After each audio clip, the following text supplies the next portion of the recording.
خدا کا ثواب بہت زیادہ ہے۔ آخرت کی کامیابی کے لیے خوف خدا بہت اہمیت کا حامل ہے، کیونکہ یہ عبادات کی ادائیگی اور گناہوں سے بچنے کا عظیم ذریعہ ہے۔ قرآن کریم میں کئی مقامات پر خوف خدا اختیار کرنے کا حکم ارشاد فرمایا گیا ہے۔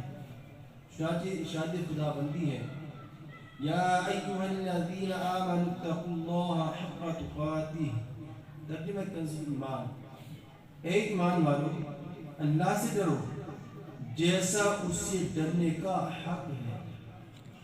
قرآن سورۃ النساء آیت نمبر 131 میں ارشاد ہوتا ہے، وَلَقَدْ وَصَّيْنَا الَّذِينَ أُوتُوا الْكِتَابَ مِن قَبْلِكُمْ وَإِيَّاكُمْ أَنِ اتَّقُوا اللَّهَ، ترجمہ کنز ایمان، اور بے شک تاکید فرما دی ہے ہم نے ان سے جو تم سے پہلے کتاب دیے گئے اور تم کو کہ اللہ سے ڈرتے رہو۔ تفسیر خزائن الغفار میں ہے، اس آیت سے معلوم ہوا کہ تقوی و پرہیزگاری کا حکم بہت پرانا ہے، تمام امتوں کو اس کی تاکید ہوتی رہی ہے۔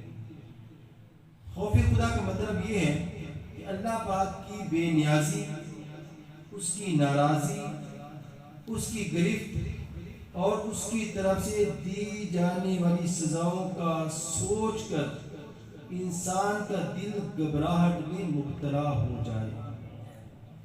رحمت اور آقا دو عالم کے داتا صلی اللہ تعالی علیہ وسلم نے ارشاد فرمایا، اللہ پاک فرماتا ہے، مجھے اپنی عزت و جلال کی قسم میں اپنے بندے پر دو خوف جمع نہیں کروں گا اور نہ اس کے لیے دو امن جمع کروں گا۔ اگر وہ دنیا میں مجھ سے بے خوف رہے تو میں قیامت کے دن اسے خوف میں مبتلا کروں گا، اور اگر وہ دنیا میں مجھ سے ڈرتا رہے تو میں بروز قیامت اسے امن میں رکھوں گا۔ خوف خدا کے متعلق متفرق احکام: خدا کی ناراضگی کو ہلکا جاننا اور کہنا کہ مجھے اللہ کا کوئی خوف نہیں، معاذ اللہ، یہ جملہ کفریہ ہے۔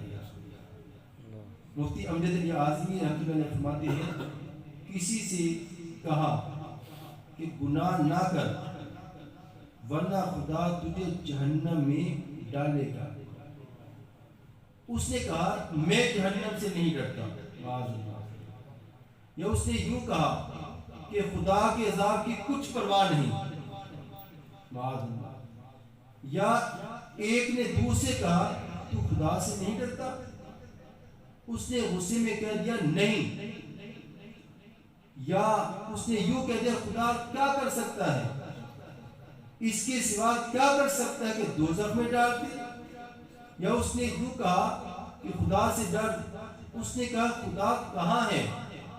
یہ سب کلمات کفر ہیں۔ خوف کے 3 درجات ہیں۔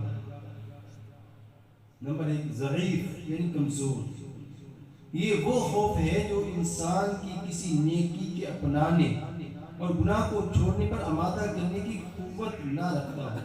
مثلا جہنم کی سزاؤں کے حالات سن کر محض جھرجھری لے کر رہ جانا اور پھر وقت سے غفلت و معصیت میں گرفتار ہو جانا، یعنی وقتی طور پر تو دل نرم ہونا لیکن بعد میں پھر غفلت میں پڑ جانا، پھر گناہوں میں پڑ جانا۔ اور دوسرا درجہ ہے معتدل یعنی درمیانہ درجہ، یہ وہ خوف ہے جو انسان کو کسی نیکی کے اپنانے اور گناہ کو چھوڑنے پر آمادہ کرنے کی قوت رکھتا ہو۔ مثلا عذاب آخرت کی وعیدوں کو سن کر ان سے بچنے کے لیے عملی کوشش کرنا اور اس کے ساتھ ساتھ رب کریم سے امید رحمت بھی رکھنا۔ اور تیسرا درجہ ہے قوی، یعنی خوف خدا کا تیسرا درجہ قوی یعنی مضبوط، یہ وہ خوف ہے جو انسان کو نا امیدی، بے ہوشی اور بیماری وغیرہ میں مبتلا کرتی ہے۔ مثلا اللہ پاک کے عذابات وغیرہ کا سن کر اپنی مغفرت سے نا امید ہو جانا ان سب میں بہتر درجہ معتدل یعنی درمیانی درجہ ہے، یعنی جس سے بندہ گناہوں سے بچنے میں کامیاب ہو جائے اور نیکیوں کی طرف راغب ہو جائے، یہ سب سے بہتر درجہ ہے۔ اللہ سے ڈرنے کے فائدے اور ثوابات: خوف خدا رکھنے والوں کے لیے 2 جنتیں ہیں۔ اپنے دل میں خوف خدا بسانے والوں کو جنت کے باغات اور چشمے عطا کیے جائیں گے۔ خوف خدا رکھنے والوں کو اللہ کی مدد حاصل ہوتی ہے۔ اللہ پاک ڈرنے والوں کے ساتھ ہے۔ اللہ سے ڈرنے والے کے لیے ہدایت اور رحمت ہے۔ اللہ ڈر والوں کا دوست ہے۔ خوف خدا رکھنے والے خوش نصیبوں سے اللہ کریم محبت فرماتا ہے۔ خوف خدا اعمال کی قبولیت کا سبب ہے۔ اپنے رب سے ڈرنے والے سعادت مند اس کی بارگاہ میں مقرب قرار پاتے ہیں۔ اللہ پاک کا خوف دنیا و آخرت میں کامیابی کا سامان ہے۔ جو اللہ سے ڈرے اللہ اس کے لیے نجات کی راہ نکال دے گا اور اسے وہاں سے روزی دے گا جہاں اس کا گمان نہ ہو۔ خوف خدا دنیا اور آخرت کی ہر بھلائی کی اصل ہے۔ جو شخص اللہ پاک سے ڈرتا ہے ہر چیز اس سے ڈرتی ہے۔ اللہ پاک سے ڈرنے والوں کی خدائیں اس طرح جھڑتی ہیں جیسے خشک درخت سے اس کے پتے جھڑتے ہیں۔ اللہ کریم کا خوف جہنم سے رہائی کا ذریعہ ہے۔ زیادہ خوف خدا رکھنے والا زیادہ عقل مند ہے۔ خوف خدا سے رونے والوں کو اللہ پاک اپنے عرش کا سایہ عطا فرمائے گا۔ خوف خدا بہت بڑی نیکی ہے، اس سے گناہ معاف ہوتے ہیں۔ خوف خدا شہوات کو توڑ دیتا، دنیا سے بے رغبت کر دیتا اور زبان کو ذکر دنیا سے روک دیتا ہے۔ نفس کی خواہشات ہلاکت میں ڈال دیتی ہیں اور خوف خدا اس سے شفا دیتا ہے۔ خوف خدا نہ کرنے کے نقصانات: جس دل سے خوف دور ہو جاتا ہے وہ ویران ہو جاتا ہے۔ جو اللہ پاک کے سوا کسی اور سے ڈرتا ہے اللہ پاک اسے ہر شے سے خوف زدہ کرتا ہے۔ یعنی جو اللہ سے تو نہیں ڈرتا، اوروں سے ڈرتا ہے، اللہ پاک اسے ہر شے سے خوف زدہ کرتا ہے۔ جس شخص کے دل میں خوف خدا نہ ہو اس کے ظاہری اعضاء بھی خوف خدا سے خالی ہوتے ہیں۔ اگر انسان کے دل میں خوف خدا نہ ہو تو وہ سرکشی، بغاوت جیسے برے کاموں میں پڑ جاتا ہے۔ صلو علی الحبیب صلی اللہ تعالی علی محمد صلی اللہ علیہ وسلم۔ خوف خدا سے رونے والوں کی کیفیات: حضرت سیدنا ابراہیم خلیل اللہ علیہ السلام جب نماز کے لیے کھڑے ہوتے تو خوف خدا کے سبب اس قدر گریہ و زاری فرماتے کہ 1 میل کے فاصلے سے ان کے سینے میں ہونے والی گڑگڑاہٹ کی آواز سنائی دیتی۔ حضرت سیدنا شعیب علیہ السلام خوف خدا سے اتنا روتے تھے کہ مسلسل رونے کی وجہ سے آپ کی اکثر بینائی رخصت ہو گئی۔ ایک مرتبہ دوران تلاوت حضرت عمر فاروق اعظم رضی اللہ تعالیٰ عنہ جب اس آیت مبارکہ پر پہنچے وَإِذَا الصُّحُفُ نُشِرَتْ ترجمہ کنز ایمان، اور جب نامہ اعمال کھولے جائیں تو بے ہوش ہو کر گر پڑے۔ حضرت امام زین العابدین رضی اللہ عنہ جب وضو کرتے تو خوف کے مارے آپ کے چہرہ کا رنگ زرد پڑ جاتا۔ گھر والے دریافت کرتے یہ وضو کے وقت آپ کو کیا ہو جاتا ہے؟ تو فرماتے تمہیں معلوم ہے کہ میں کس کے سامنے کھڑا ہونے کا ارادہ کر رہا ہوں۔ صلو علی الحبیب صلی اللہ تعالی علی محمد صلی اللہ علیہ وسلم۔ ابھی جو دعا یاد کروائی جائے گی اس کا ترجمہ اس طرح ہے: اے اللہ میں کفر، فقر یعنی محتاجی اور عذاب قبر سے تیری پناہ چاہتا ہوں۔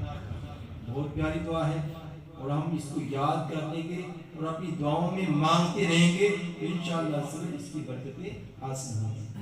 اللہم انی اعوذ بک اللہم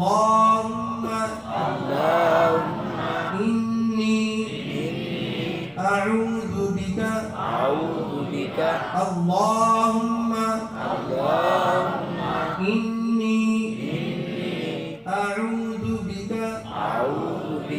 من الكفر والفقر من الكفر والفقر من الكفر والفقر اللهم إني أعوذ بك من الكفر والفقر وعذاب القبر وعذاب القبر وعذاب القبر اللهم إني أعوذ بك من الكفر والفقر وعذاب القبر. ایک مرتبہ میں پڑھاؤں گا، اس کے بعد آپ کو مل کے پڑھنا ہے. توجہ سے پڑھیے گا تاکہ ہمیں یہ یاد ہو جائے. اللہم انی اعوذ بک من الکفر والفقر وعذاب القبر. سبھی مل کے پڑھ دیتے. اللہم